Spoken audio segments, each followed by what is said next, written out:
Yon, what's up mga kapares? Kamusta? Pares Master Vlog. Kamusta lahat guys? Hindi na ako nakakapag-upload dito sa YouTube channel ko.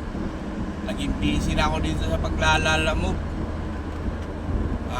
Wala na akong masyadong na-upload tungkol sa pares kasi yung pares ko, yung mother ko na yung nagmamanage. Bale, nabibisi na ako dito sa aking bagong pinagkakaabalahan naglalamove na ako ngayon. Maganda naman ang kita kasi rito. Naka-aircon syempre. Medyo goods naman. Kaya yun, gusto ko lang kayo kamustahin. Yung mga subscriber natin na mga nagpapares. Doon tayo nakilala sa pagpapares. So ngayon, hindi na ako nakakapag-upload doon tungkol sa pares. Kaya ito, kinukumusta ko lang kayo guys kung kamusta buhay-buhay, baka magbago na yung content ko. Baka tungkol na sa paglalamove, kung paano sistema, paano yung galawan dito. Baka doon ako mapunta sa ganung tuloy natin tong YouTube channel ko kasi sumasahod to may pumapasok pa sa akin na $20 every month. Kahit di ako nakakapag-upload, diretso naman yung revenue nun. Yun ang kagandahan dito sa sa Lalamove ay sa YouTube channel. Dito tuloy ako.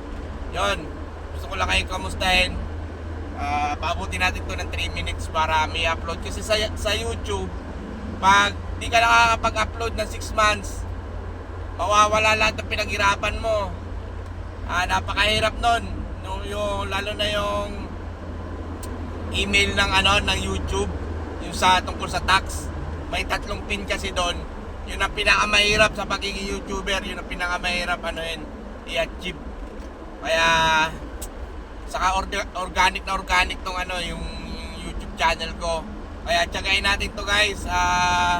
Yun, papaalam ko lang na magbabago na tayo ng content tungkol na naman sa paglalamove, sa daily biyahe ko.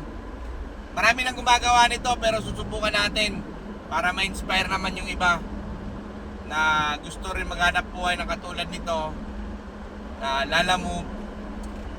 Magbibigay tayo ng mga tips, mga discarding malulupit, no? Para lang may upload tayo ulit kahit di na kayo manood. Okay lang kasi sa YouTube ko stable naman to na may pumapasok na revenue. Yun guys, maraming salamat and God bless sa inyong lahat. Okay.